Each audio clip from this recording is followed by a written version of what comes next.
I think that a lot of health systems have adopted and changed processes to really help them be more efficient in the pandemic. I think it's still a struggle, and that's a problem um, with what's going on.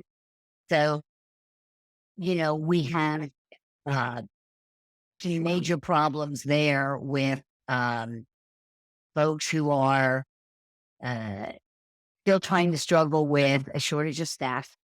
The great exit still there. So Right. shortage of staff. And that's even on my side. And everybody wants to work hybrid or 100% remote. And so how do you deal with that? And so there's still some challenges there. Financially, we're still digging out. People have been pushing that rock down the road for payments.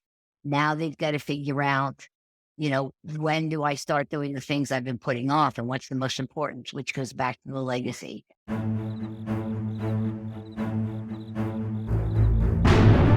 Welcome to the Risk Never Sleeps podcast, in which we learn about the people that are on the front lines delivering and protecting patient care. I'm Ed Gaudet, the host of our program, and today I am joined by a very good friend of mine, Terry Grogan, the Hi there. VP and CISO at Tower Health. Hi, Terry.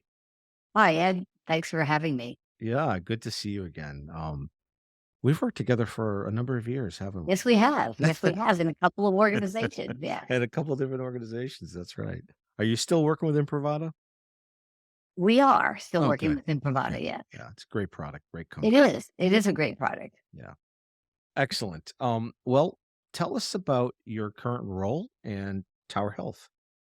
Well, thank you. So I'm the CISO at Tower Health. My primary responsibility is the traditional security responsibility for the data, the health system.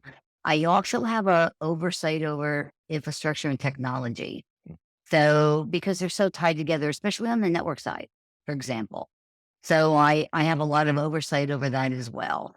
Uh, Tower Health is started out as a community health system with just Reading Hospital, the flagship.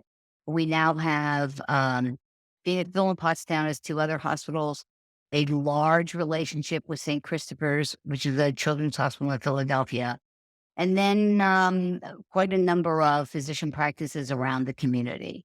So we provide healthcare in the Berks County area, and I love it. It's close to home for me. It's only a 25-minute drive to work. I work hybrid. I'm on site 3 days a week and home 2 days a week, and I enjoy it.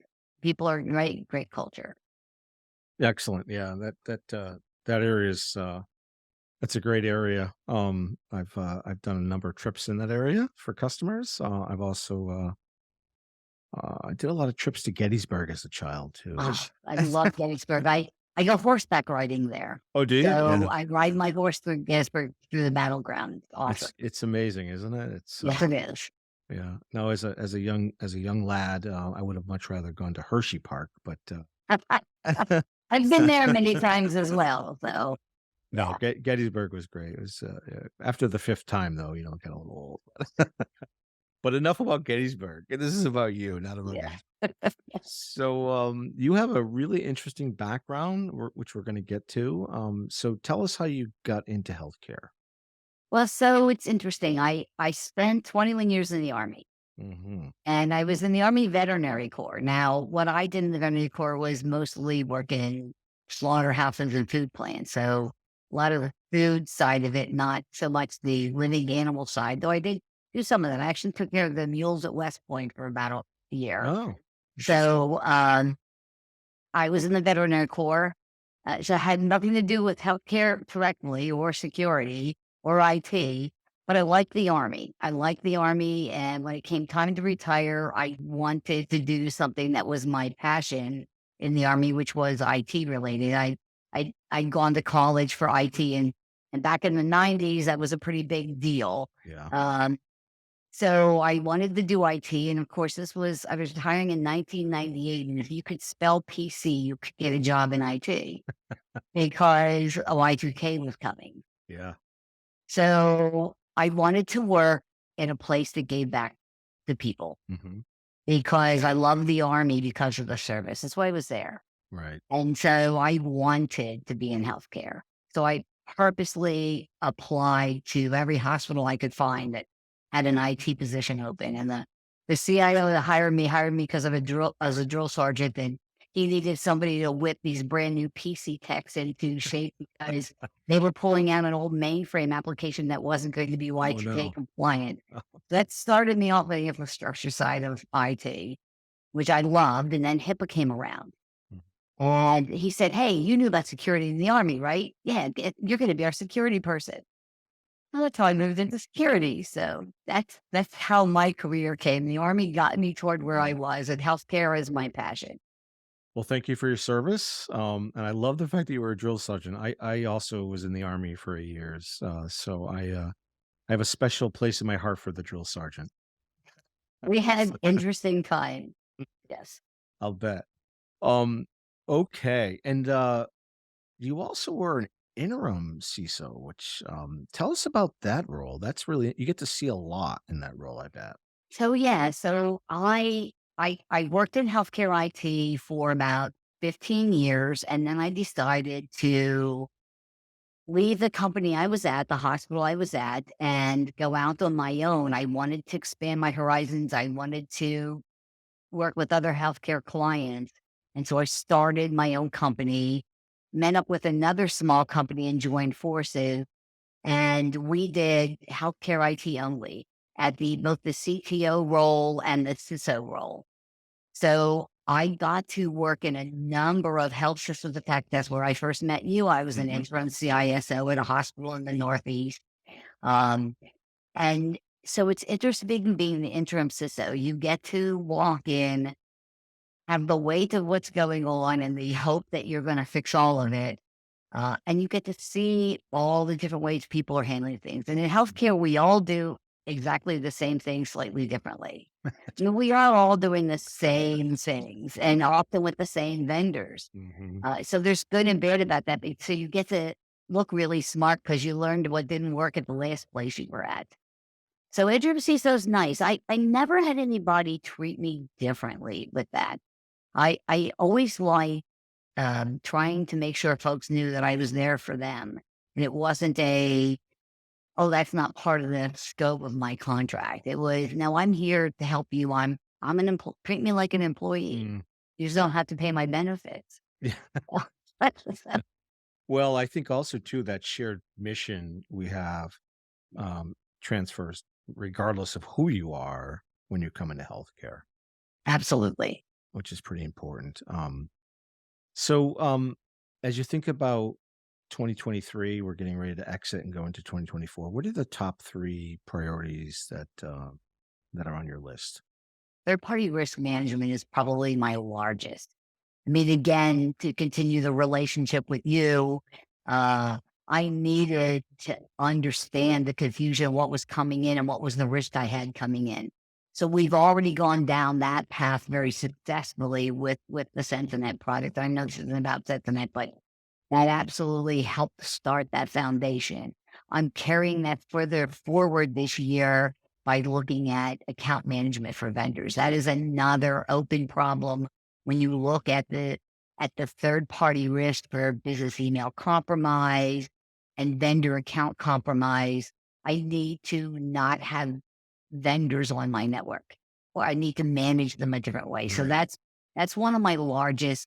My second largest out of there is really around my disaster recovery planning. Mhm. It's not where it should be. I, like other health systems, especially still digging out from COVID 2020, have a lot of technology debt that I've got to deal with. And so I have a lot higher risk there. Mm. And what does disaster look like for me? And containment efforts, especially if the disaster is called by maliciousness.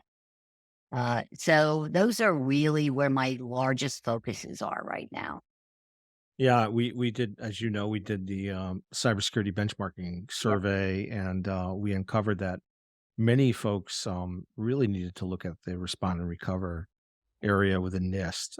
It was definitely deficient across the industry, so it's good to hear that you're spending resources there. You did mention the pandemic. How do you think we're doing as an industry so far over the last couple of years? I think that a lot of health systems have adopted and changed processes to really help them be more efficient in the pandemic. I think it's still a struggle, and that's a problem um, with what's going on. So, we have uh, some major problems there with um, folks who are uh, still trying to struggle with a shortage of staff. The great exit still there. So Right. shortage of staff. And that's even on my side. And everybody wants to work hybrid or 100% remote. And so how do you deal with that? And so there's still some challenges there. Financially, we're still digging out. People have been pushing that rock down the road for payments. Now they've got to figure out, when do I start doing the things I've been putting off and what's the most important, which goes back to the legacy. But they were doing better. I think we've gotten creative. We've learned to be a little more flexible with changing processes um, and assessing what's really important. Right. If we don't get hit really heavily this year with a large recurrence of the pandemic, I think you're going to see 2024 being most of us being closer to where we were pre-pandemic. Oh, really? I think That's you're going to great. see a lot of us there, Hmm. or close to it. Definitely seeing the other side of that. Yeah, the research would indicate that the margins are starting to come back, Yeah. which is good news for everybody, obviously. What are you most proud of personally over the last couple of years? So I think for me personally, over the last couple of years, it's been how much I've been able to help some of the organizations I've Mm, been in. yeah. I, I chose to leave consulting and going back to being an employee because I actually missed that. Mm, And there was a great opportunity where I am here because they had a lot of need, and that's what I'd like. I like helping, and so I helped one institution out of a pretty bad um cybersecurity event, and that was a major. I felt really good about how we recovered from that, mm, and how we made that happen. So I like the ability that I had to share with others. I've also taken on a role as a mentor for ISACA for a group called SheLeadsTech oh, because that's I'm cool. trying to get and attract others. And while it's predominantly female in SheLeadsTech, it really isn't all female to get younger folks to come into this, into cybersecurity. You know as well as I do just the shortage that we have Yeah. in the cybersecurity industry. Yeah, it's hit cyber pretty hard, especially in healthcare. It's a challenge for sure. Outside of healthcare and outside of cyber, what would you be doing? What are you most passionate of? Well, so for me, it's my horse. Ah, Well, actually, now there's two horses. One's retiring and one's just coming on board. uh, So I do a lot of showing with my horses. I do a lot of Western kind of stuff, if you would. It's dressage. It's like you see on TV, but it's a Western flavor to it. hmm, And I trail ride. So my horses are really probably my biggest passion. My second is underwater photography. So I scuba dive and I do really? underwater photography. And Oh, so I'm wow. I'm really proud of the pictures I take. Oh, do you I have them on enjoy it. a website or? I do. I do. Oh, I do post some of them on a website, and I'm pretty happy. I'm pretty proud of those pictures. I enjoy that a lot. have you It's swam with beautiful the under there. sharks? Absolutely. Oh, Yeah. absolutely. One of my favorite trips was the Galapagos Islands, where I actually swam with whale shark. 42-foot long creatures. Yeah, that's Amazing thing. very cool. Wow. Okay. If you could go back in time, what would you tell your 20-year-old self?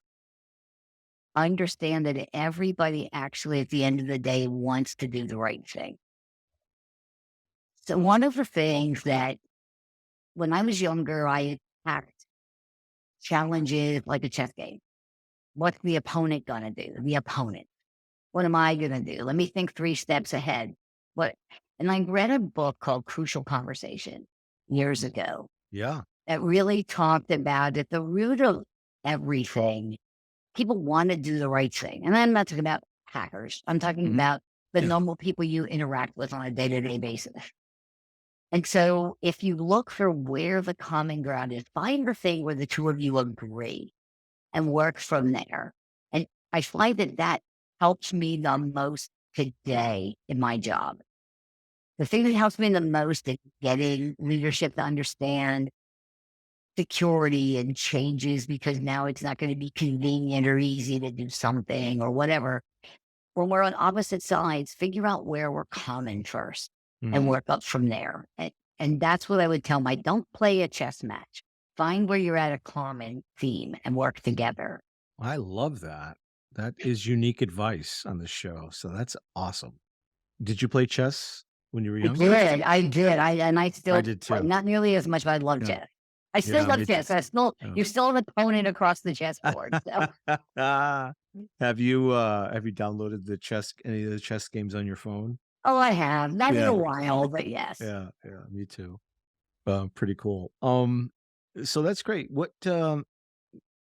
So I think we had a question here about music too. Did you get that question in advance? Yes, I got a question around if I could only have three either movies or music, what would they be? Yeah, on the desert island, right? On Was the it desert yeah. island, yeah. So now if it had been books, it would have been survival books. I Oh, would brush my own. But why would you have anything else if I'm on a desert island? Why would I have any book that wasn't exactly. surviving? So, 10 steps to surviving on a yeah, desert island. treating your own wounds. I mean, oh my God, those would be my books Living on a desert That's right. island. Living with yourself alone. You with yourself alone, yeah, Wilson. That's right, Wilson. But when it was music, so it was music or movies, and I thought, oh, that's interesting. And I thought, well, what are the ones that if it's a snowy day and I don't want to do anything, what am I watching over and over again? And so because those would be the ones I would take. So for me, interestingly enough, it would be The Sound of Music. Oh, that's a great movie. Great movie. I love it. It makes Yeah. me feel good. Yeah. Rocky Horror Picture Show. Oh, the time warp. Let's do the time Oh warp my again. God, let's do the time warp. Oh my goodness gracious. I've probably seen this thing 20 times, You if not throwing more. toast. I think I've seen you in the theater throwing toast. No, I was never one of the ones throwing toast. So, and then actually Mamma Mia, which again, nice. so it's funny. All my movies are musicals Those are because they're all feel good, Yeah. do over again. That's Oh. really, those are the kinds of things I like. Yeah. Well, how about music then? Let's go to music. Well, so Queen. I mean, come on, Oh. Queen. Nice. Queen, of course, my era was the Beatles as well, but Queen Yeah. is probably Queen and the Eagles are probably the Oh. two up there for me. I was watching Queen live at Wembley this weekend. Oh, that was Yeah. such a concert. Oh, So yeah. good. Yeah. I went to Live Aid too in Oh, Philadelphia. oh, yes. Oh, you lucky thing. Oh, Yeah. I I don't remember love much, being but I there. was there. What's the yes? Yeah, well, so I had I a just- friend that went to Woodstock. Who said Oh, the yeah. same thing. Yeah. I That don't was remember. I just got out of boot camp actually. Okay. Yeah. It was Wow. a good time. So, okay. Well, those are good. Eagles are good. Unless you're the Big Lebowski. I don't think he likes the Eagles too much. I think. No, I don't think he does. But Queen, who doesn't like Queen? Who doesn't like Queen? Exactly. Excellent. All right. So if you, I loved your early advice to folks thinking about the profession. What other advice could you give to folks that may be coming out of school or maybe just going into school and are interested in healthcare and cyber? Yeah. So what I try and tell folks is if you're young, you're just coming out of school, or you're in your last year and you're looking for an internship, don't immediately jump into an internship in cybersecurity. You can do that and you'll probably be put in some sock somewhere. And no disparaging socks. I'm glad they exist. Don't get me wrong. But if you really want to learn and you want to grow, take a job in infrastructure. Be a PC tech or a desktop person or an intern, because you can't be a good cybersecurity person if you actually don't understand what it is you're protecting and how it works. That's great. So you'll learn a lot more if you take that. And people are always looking for interns on the desktop side and account management, that's help desk, what have you. You'll learn so much more for groundwork. It'll make your cyber so much better. Yeah. This may sound like a selfish plug, but I also think that risk analyst role is so interesting because you get to see so many things. Plus, you get to interface with the business. Yes. That's another great aspect. Absolutely. Because you get to see the bigger picture, not the details, so that when you're down in the weeds, you understand how it's impacting everything. Right. Exactly. Exactly. Excellent. Any last minute thoughts or advice for our listeners today? Not that, no, I really don't have any last No. minute thoughts. No, Okay. Well, it's we been a covered all pleasure. of it. Yep. Yeah, no, this has been terrific. We've caught up. It's been good to catch up with you and obviously and have you on the program. So I really appreciate your time. This is Ed Gaudet from the Risk Never Sleeps podcast. And if you're on the front lines protecting patient safety and care, remember to stay vigilant because risk never sleeps.